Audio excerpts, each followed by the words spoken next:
لله وكفى وسلام على عباده الذين اصطفى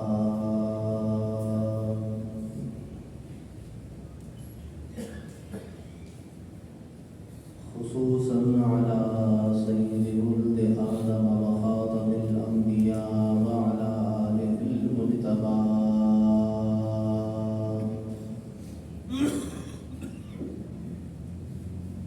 وعلى أمة أتباعه من الصديقين والصالحين والشهداء.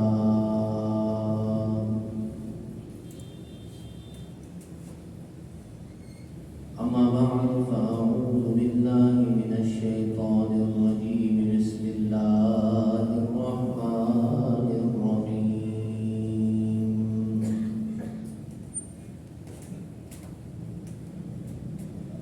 وقالوا لو كنا نسمع أو نعقل ما كنا في أصحاب السعير.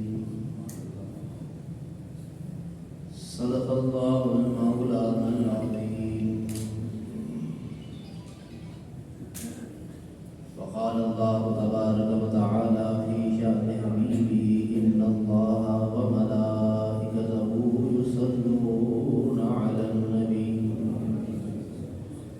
يا أيها الذين آمنوا صلوا عليه وسلموا تسليما.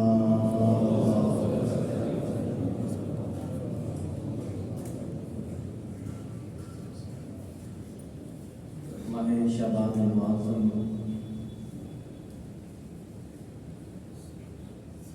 کا یہ مہینہ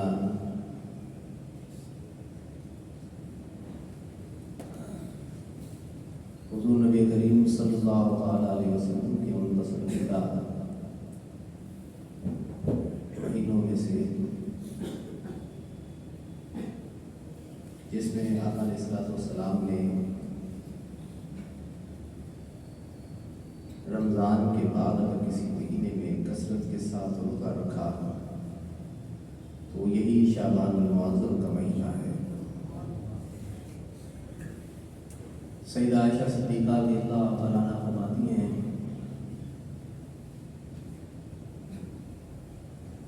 کہ آپ اس ماہ مبارکہ میں کثرت کے ساتھ روزہ رکھتے یہاں تک کہ رمضان کے مہینے کو ملا لیتے. ایک ایسا عمل تھا جو دیگر مہینوں میں حضور ایسا نہ فرماتے. تو ایک مختلف عمل کثرت کے ساتھ روزہ اس بات پر مقاضی ہو گیا کہ پوچھا جائے اللہ کے حبیب سے کہ یا رسول اللہ صلی اللہ تعالیٰ علیہ وسلم آخر کیا وجہ ہے کہ اس میں آپ کثرت کے ساتھ روزہ رکھتے ہیں؟ کیونکہ عادت دیگر ایام میں دیگر مہینوں میں ایسی نہیں تھی. اس ماہ مبارکہ میں اس خاص عادت کو آقا علیہ السلام کی جب مشاہدہ فرمایا تو پھر یہ تقاضا خود بخود یہ سوال بن جاتا ہے کہ حضور ایسا کیوں کرتے ہیں؟ یہ مختلف عمل آپ دیگر مہینوں سے اس میں کثرت کے ساتھ روزہ رکھ رہے ہیں، ایسا کیوں کرتے ہیں؟ تو جب سوال پوچھا گیا ام المؤمنین سیدہ عائشہ صدیقہ رضی اللہ تعالیٰ عنہا سے کہ حضور آپ ایسا کیوں کرتے ہیں، تو فرمایا سرور کائنات صلی اللہ علیہ وسلم نے کہ اس کی وجہ، اس کثرت روزہ کی وجہ یہ ماہ مبارکہ ہے، یعنی شعبان المعظم ہے. اور اس مہینے کی ایک روایت میں انہوں نے فرمایا اہمیت سے لوگ ناواقف ہیں. جو رجب اور رمضان کے درمیان میں ہے اس مہینے کی اہمیت سے لوگ ناواقف ہیں.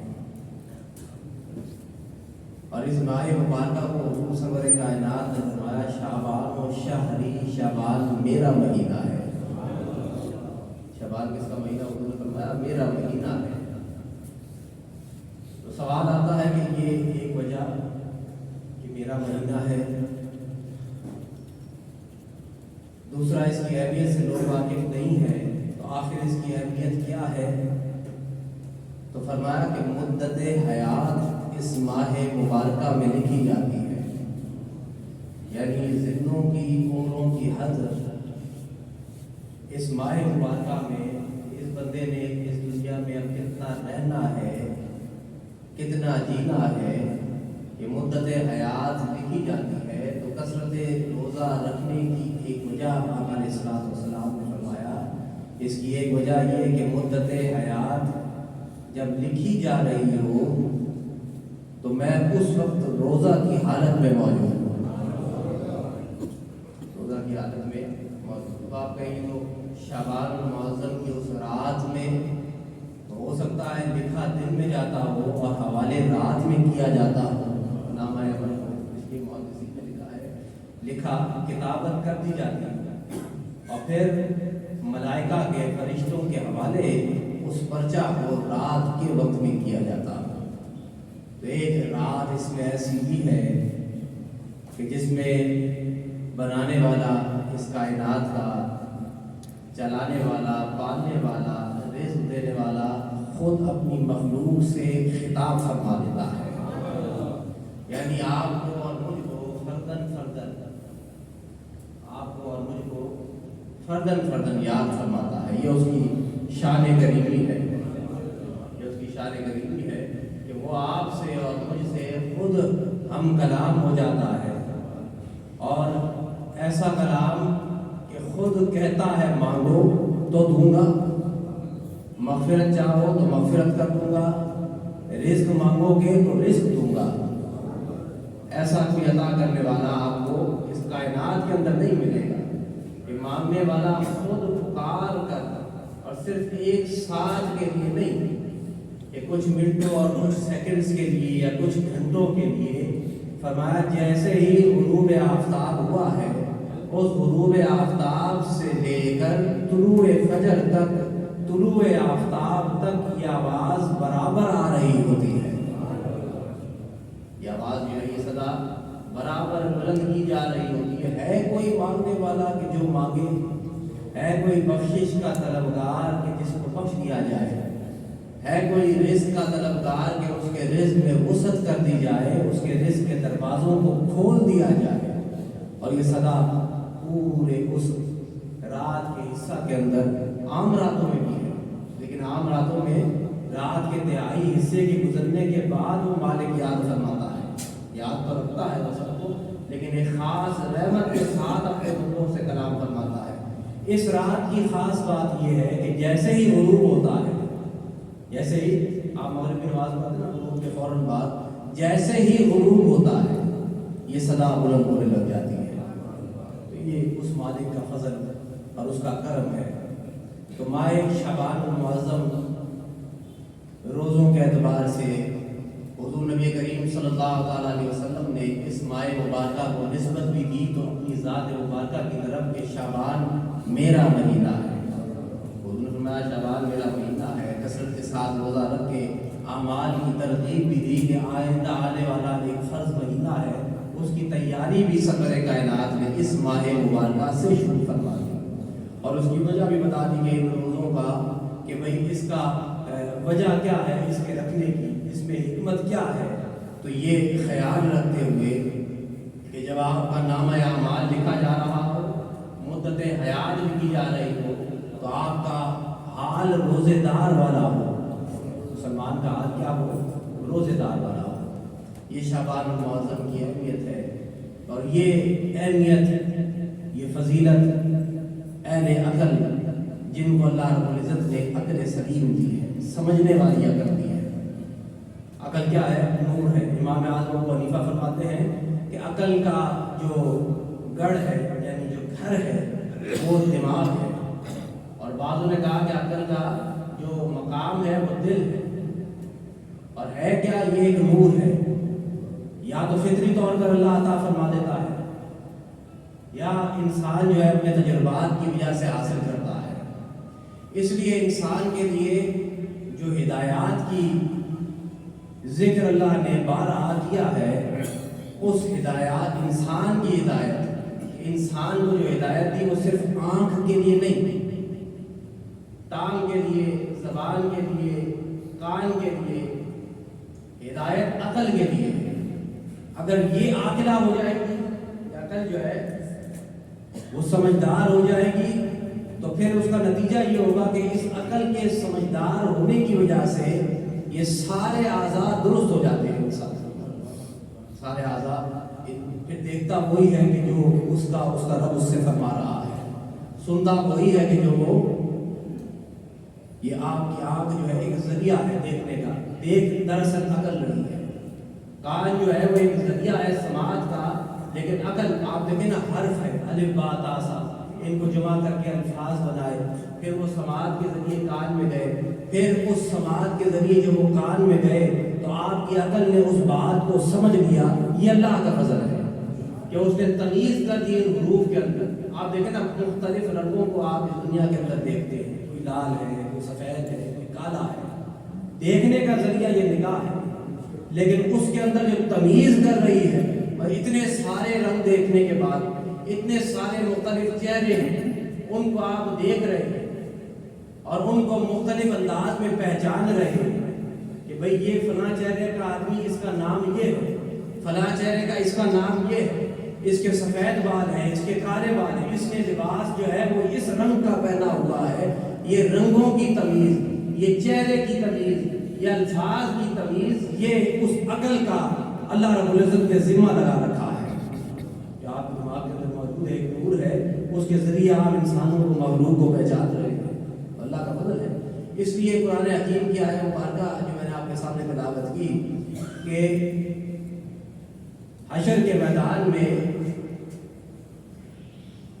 اہل جہنم، جن کو جہنم میں ڈالا جا رہا ہو، وہ اس بات کو اپنی زبان سے کہیں گے کہ اگر ہمیں عقل ہوتی تو ہم جہنم کی طرف نہ جاتے، اگر ہمیں عقل ہوتی تو ہم جہنم کی طرف۔ یہ کائنات پھیلانے کے بعد اللہ رب العزت نے توجہ کرنے کا حکم دیا۔ کن سے حکم دیا؟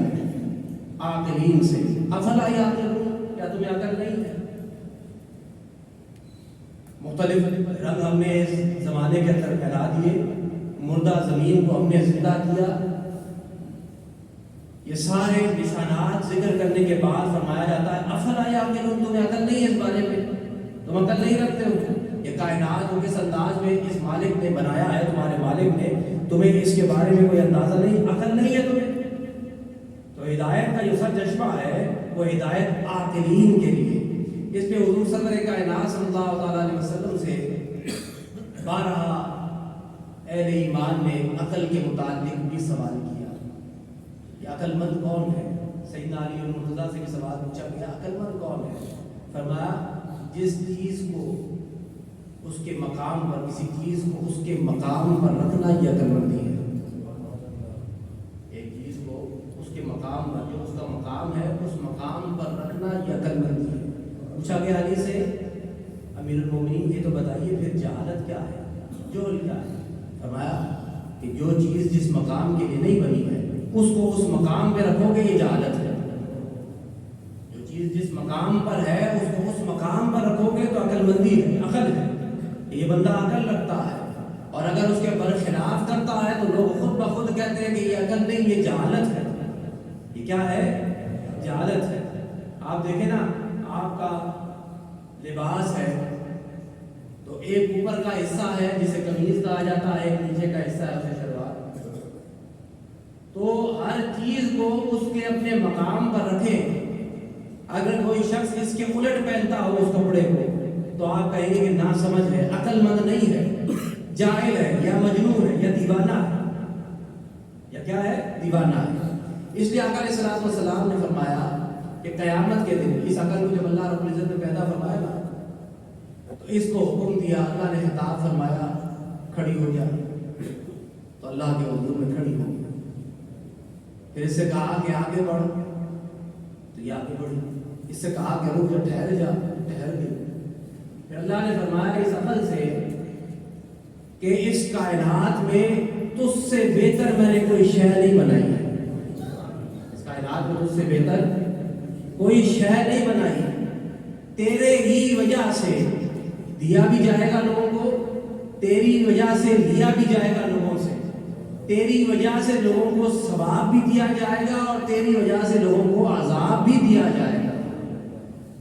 اس لیے ایک روایت میں آقا علیہ السلام نے فرمایا کہ جنت عدن میں، حضرت علی کی روایت میں حضور نے فرمایا کہ جنت عدن میں جو لوگ داخل ہوں گے ان کے نامہ عمل میں نہ نمازیں بہت زیادہ ہوں گی، نہ روزے بہت زیادہ ہوں گے، نہ ان کے نامہ عمل میں حج بہت زیادہ ہوں گے، نہ عمرے بہت زیادہ ہوں گے۔ تو پھر ہوگا کیا؟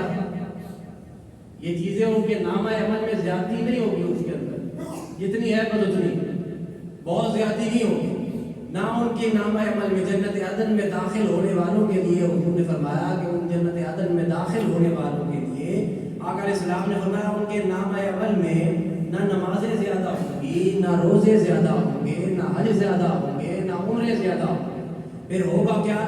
اللہ کی دی ہوئی عقل اور سمجھ ان کے پاس ہوگی۔ اللہ کی دی ہوئی عقل اور سمجھ کیا ہے؟ ان کے پاس ہوگی، اور وہ اس عقل کی وجہ سے، وہ اس عقل کی وجہ سے انہوں نے اپنے نفس کو مطمئن کر لیا۔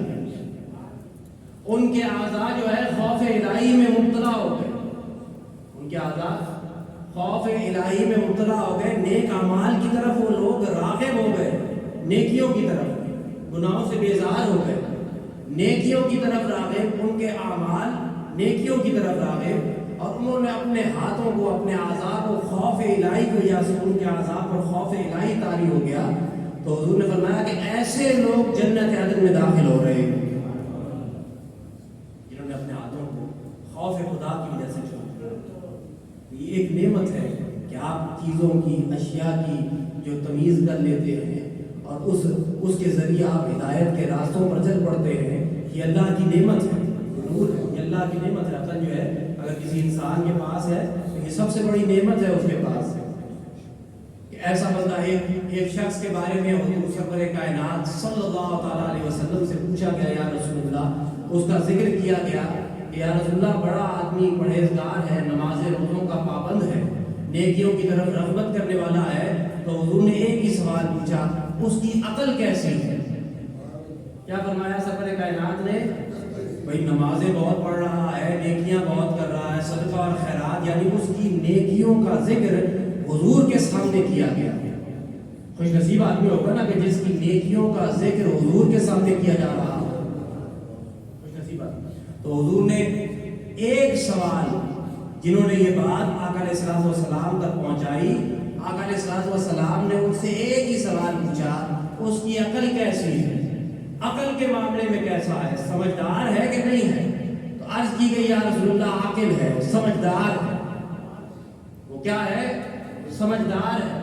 اور یہ جو اعمال ہے، ایک روایت میں آقا علیہ السلام نے فرمایا تمہارے اعمال قیامت کے دن لوگ جو ہے نا اللہ کے نزدیک ہوں گے اپنی نیکیوں کے ذریعے، اللہ کے نزدیک ہوں گے کس کے ذریعے؟ نیکیوں کے ذریعے، اور اللہ ان کے نزدیک ان کی عقل کے ذریعے ہو رہا ہو۔ نیکیاں تو بہت سارے، نمازیں تو بہت سارے لوگوں نے پڑھی ہوگی، لیکن ایک وہ ہے جو سمجھ کے پڑھ رہا ہوگا۔ بھائی نمازیں تو بہت پڑھی ہوگی لوگوں نے، نیکیاں بھی بہت کی ہوں گی، ظاہری نیکیاں بھی بہت ساری کی ہوں گی، باطنی بھی کی ہوں گی، لیکن آپ دیکھیں نا سورہ فاتحہ پڑھ رہا ہے ایک شخص، الحمدللہ رب العالمین الرحمن، توجہ کے ساتھ بھی پڑھ رہا ہے، لیکن معنی مفہوم اس کو کچھ معلوم نہیں، اس کو معنی مفہوم۔ اور ایک وہ بندہ ہے جو یہ پڑھ بھی رہا اور معنی اور مفہوم پر بھی پورا فوکس ہو۔ تو ایسے لوگ جو معنی مفہوم کے ساتھ پڑھ رہے ہوتے ہیں، تو آپ دیکھتے ہیں بعض دفعہ پڑھتے پڑھتے آدمی جو ہے رونا شروع ہو جاتا ہے، اس کا اثر، اس قرآن کا اثر ان پر ایسا ہوتا ہے، پڑھتے پڑھتے خشیت طاری ہوگی۔ تو حضور نے فرمایا کہ جو لوگ قیامت کے دن لوگ جو ہے نیکیوں کے ذریعے اللہ کا قرب حاصل کر رہے ہوں گے، اور اللہ ان کے عقل کے ذریعے، ان کے عقل کے سبب ان کے قریب ہو رہا ہوگا، ان کے عقل کے سبب ان کے قریب ہوتا ہوگا۔ اور یہ عقل کیا ہے؟ کبھی تو فطری طور پر اللہ کی عطا ہے، جسے عطا فرمایا۔ حضرت سلیمان علیہ السلام اور داؤد علیہ السلام کا ایک قصہ قرآن حکیم کے اندر موجود ہے کہ ہم نے سلیمان کو فہمنا، سلیمان، ہم نے سلیمان کو فہم عطا فرمایا اس مسئلے کے بارے میں، اس کھیتی کے بارے میں۔ مفسرین نے لکھا ہے اس پورا حضرت سلیمان علیہ السلام کی عمر جو مفسرین نے لکھی وہ 11 برس کی ہے۔ کتنی برس کی ہے؟ 11 برس کی ہے۔ 11 برس کی عمر مبارک۔ فیصلہ آیا ہے حضرت داؤد علیہ السلام کے پاس، دو جھگڑنے والے آ کر حضرت داؤد علیہ السلام کے پاس حاضر ہوئے کہ یہ بکریوں کا ریوڑ آیا اور میرے کھیت کے اندر آ گیا اور میری کھیتی کو تباہ کر دیا ہے۔ یعنی بکریوں نے آ کے اس کھیتی کو جو ہری بھری تھی اسے کھا لیا۔ بابا جی جگہ ہے بیٹھ جاؤ۔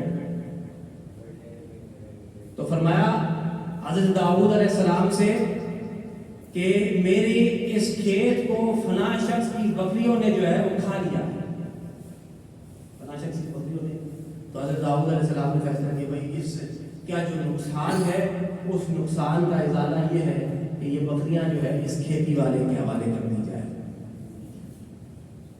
فیصلہ ٹھیک ہے کہ بھائی نقصان کا ازالہ ہے فیصلہ، لیکن جب یہ فیصلہ ہو گیا تو اللہ فرماتا ہے ہم نے سلیمان کو فہم عطا فرمایا معاملے کا، اس کے یقین معطل عطا ہم نے فرمائی۔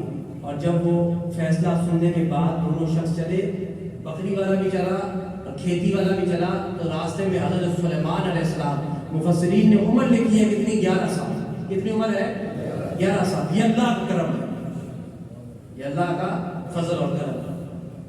تو حضرت سلیمان نے ان کے مسئلہ کو سنا اور سننے کے بعد فرمایا کیا فیصلہ فرمایا؟ یہ فیصلہ کیا حضرت داؤد علیہ السلام نے کہ اب اس کھیتی کا ازالہ یہ ہے کہ اس کی ریوڑ کو جو ہے وہ اس کو بکریاں عطا کرنا ہے کھیتی والے۔ تو فرمایا حضرت سلیمان نے اس سے بہتر کوئی اور فیصلہ اگر میں سناؤں، اس سے بہتر اگر کوئی اور فیصلہ میں سناؤں تو اس سے بہتر ہو، یہ بھی بہتر ہے لیکن کچھ اس سے بہتر ہو، یہ نہیں کہ یہ بہتر، یہ بھی بہتر ہے، اس سے بہتر کوئی فیصلہ فرمایا۔ اس سے بہتر لوگ دونوں لے کر حضرت داؤد علیہ السلام کے پاس، تو حضرت داؤد نے پوچھا اس سے بہتر کیا فیصلہ تم سناؤ گے؟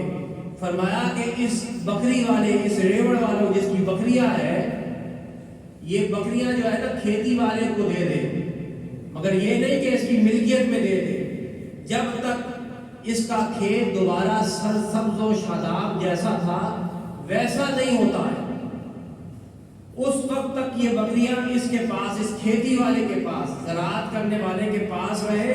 اور جو ریوڑ والا تھا، بکری والا تھا، اس کو چاہیے کہ اس کے کھیت میں مزدوری کرے، اس کے کھیت میں کیا کرے؟ مزدوری کرے۔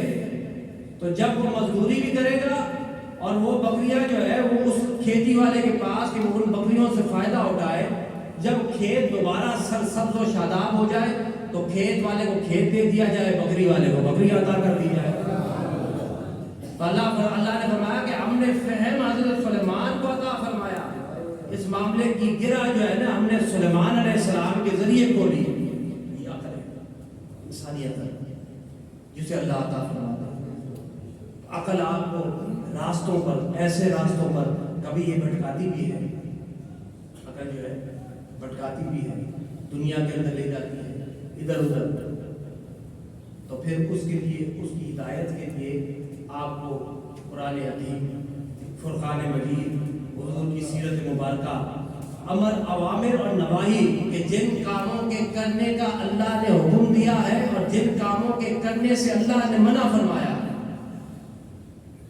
ان دونوں کا علم آپ کو ہو تاکہ یہ تمیز کر سکے کہ جس راستے پر چل رہا ہے ایک چلنے والا، ایک مسافر، اس کی منزل جو ہے جنت کی طرف جا رہی ہے کہ جہنم کی طرف جا رہی ہے، اس کی منزل جو ہے وہ جنت کی طرف جاتی ہے یا جہنم کی طرف۔ فیصلہ کرنے والے بہت سارے سازش اس دنیا کے اندر بیٹھتے ہیں، سالسی کراتے ہیں، دو اختلاف کرنے والوں کے اندر سالسی۔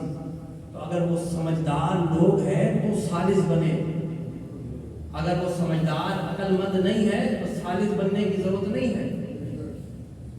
ہم تو ہر شوق ہوتا ہے نا کہ ہم قاضی بن جائے، چیف جسٹس بن جائے عدلیہ کے اندر۔ فرمایا الٹی چھری سے اگر ذبح کیا جائے کسی بندے، الٹی چھری سے، قیامت کے دن جو ہے اللہ کے حکم میں قاضی، عدل کرنے والا قاضی بھی حاضر ہوگا تو اس کا بھی حال اللہ کے حضور میں یہ نہیں کہ جو بےمانی کرنے والا قاضی جو عدل کرنے والا جج ہوگا وہ بھی قیامت کے دن جب حاضر ہوگا تو اس کا حال ایسا ہی ہوگا کہ کاش کوئی فیصلہ نہ کیا ہوگا، الٹی چھری سے گویا کہ ذبح کیا گیا ایسا۔ ثالث بھی وہ بندہ بنے کہ جو عقل مند۔ اس لیے شیخ سعدی فرماتے ہیں کہ ایک بادشاہ کے سامنے مجرم کو لایا گیا اور اس کے جرم کی سزا جو ہے بادشاہ نے سنائی۔ تو جب اس کے جرم کی سزا بادشاہ نے سنا دی تو مجرم جو ہے وہ گالیاں دینے لگا۔ آج بھی دستور ہے ایسا ہی، چوری کرنے کے بعد بھی جو ہے کہتے ہیں کہ ہم نے تو چوری کی کوئی نہیں، تو فیصلہ عدالت کا نہیں مانا، بادشاہ کو گالیاں دے رہا ہے۔ اچھا اس کی اپنی زبان تھی، بادشاہ کی اپنی بولی تھی، بادشاہ کو اس کی بولی سمجھ نہیں آئی تو وزیر سے پوچھا کہ کہتا کیا ہے؟ تو وزیر نے، اب دیکھیں سمجھدار وزیر، سمجھدار وزراء، تو اس وزیر نے کہا کہ کہتا ہے وقاظمین الغیظ، غصے کے پی جانے والے، وہ یعنی گویا کہ تیری تعریف کر رہا ہے، غصہ کا پی جانے والا، والعافین عن الناس، لوگوں کو معاف کرنے والا۔ اس نے قرآن کی آیت پڑھی ہے، والعافین عن الناس، لوگوں کے ساتھ معافی کا سلوک کرنے والا، یعنی وہ صفات جو مومنین کی صفات ہے اس میں سے ایک صفت والعافین عن الناس، لوگوں کو معاف کرنے والا، وہ یہ کہتا ہے۔ تو بادشاہ نے اس کی سزا، جب آیات قرآن حکیم سنی نا وزیر کے منہ سے کہ لوگوں کو معاف کرنے والا، تو بادشاہ نے سزا معاف کر دی۔ لیکن ساتھ میں ایک اور چیزا پڑا تھا جس کو اچھی وزارت ملی ہوئی تھی قریبی، وہ مشیر خاص تھا۔ اس نے کہا کہ وزیر جو ہے وہ جھوٹ کہتا ہے، وہ تجھے گالیاں دے رہا ہے۔ ایسے مشیر ہے نا، آج بھی اس دنیا کے اندر ایسے مشیر ہیں۔ تو اس مشیر نے بادشاہ کے کان میں کہا کہ نہیں یہ جھوٹ کہہ رہا ہے، وہ تمہیں گالیاں دے رہا ہے۔ یہ تعریفی کلمات کہہ رہے ہیں، یہ اس نے نہیں، اس نے گالیاں دی ہیں۔ تو اس نے کہا کہ اس کی ثالثی، جس وزیر نے ثالثی کی حیثیت سے اس کو معاف کروایا ہے نا، اس کی بات زیادہ بہتر ہے۔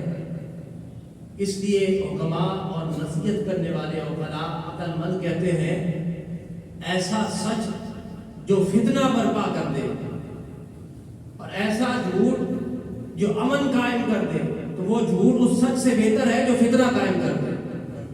سادی فرماتے ہیں ایسا سچ جو فتنہ قائم کر دے، تو ایسا جھوٹ جس کی وجہ سے امن قائم ہو جاتا۔ دو لڑنے والے آپس میں شیر و شکر ہو جائے، وہ جھوٹ بہتر ہے بنسبت اس سچ کے کہ جو اس معاشرے کے اندر تباہی پھیلا دیتا، اس معاشرے کے اندر بگاڑ پیدا کر دیتا۔ تو ایک سمجھدار وزیر کا ایک جملہ جو ہے نا، وہ ثالثی کرتا ہوا وہ جملہ، وہ امن کا دائی بن گیا۔ اس نے کیا کیا؟ اس معاشرے کے اندر ایک امن کی فضا قائم کر دی۔ تو یہ ایک نعمت ہے۔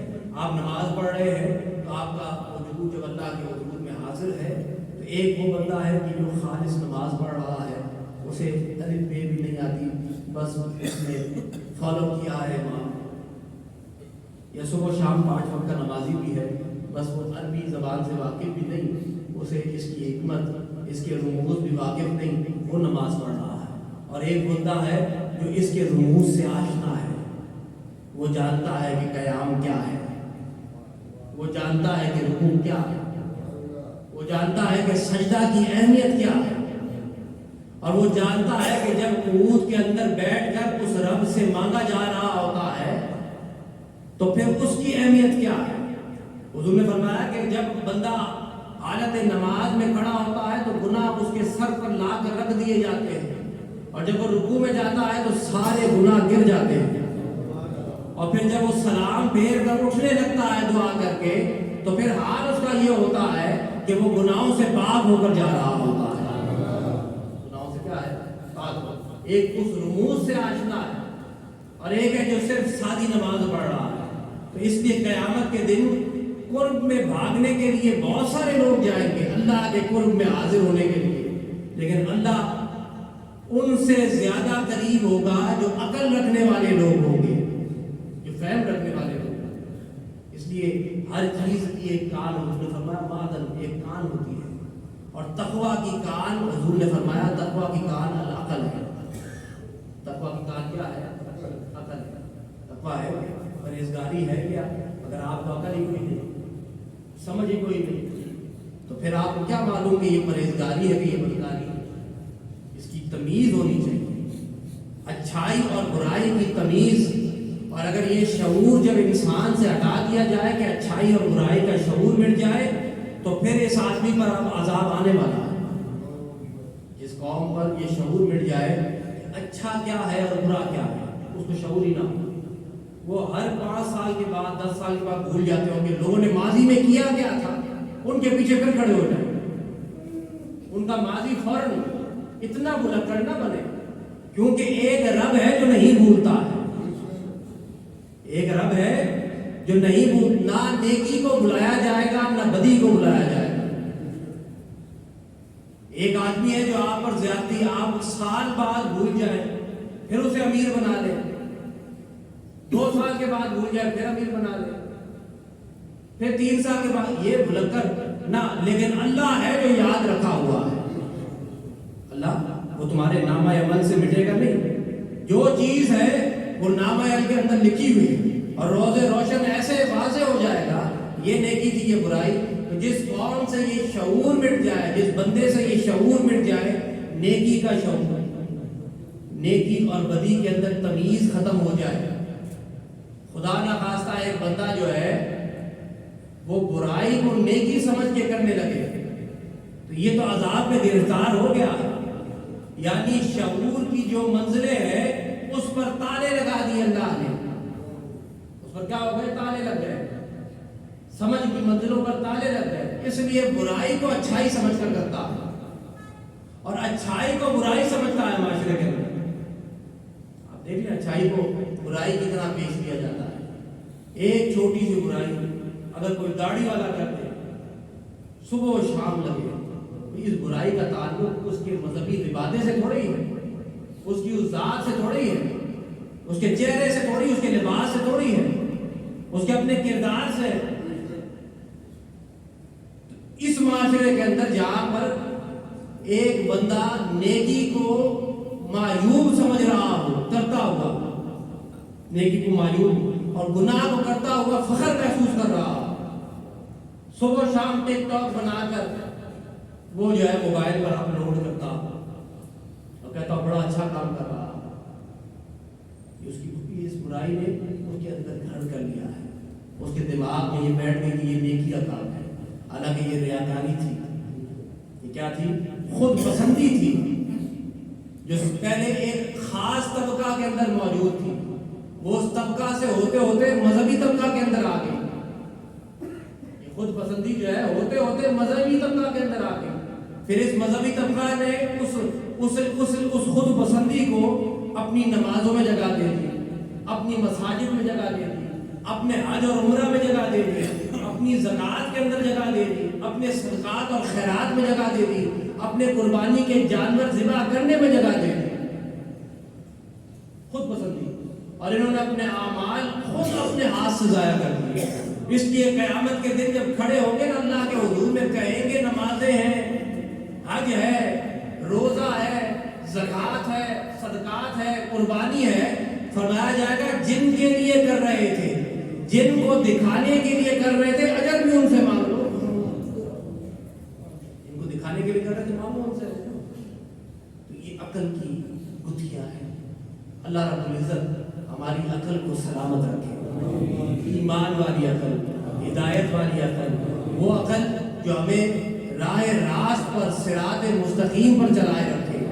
اس عقل کے ذریعے کہ جس عقل کے ذریعے ہم جنت عدن میں داخل ہو جائیں، اللہ کی رحمت میں داخل ہو جائے، اللہ کی مغفرت میں داخل ہو جائے.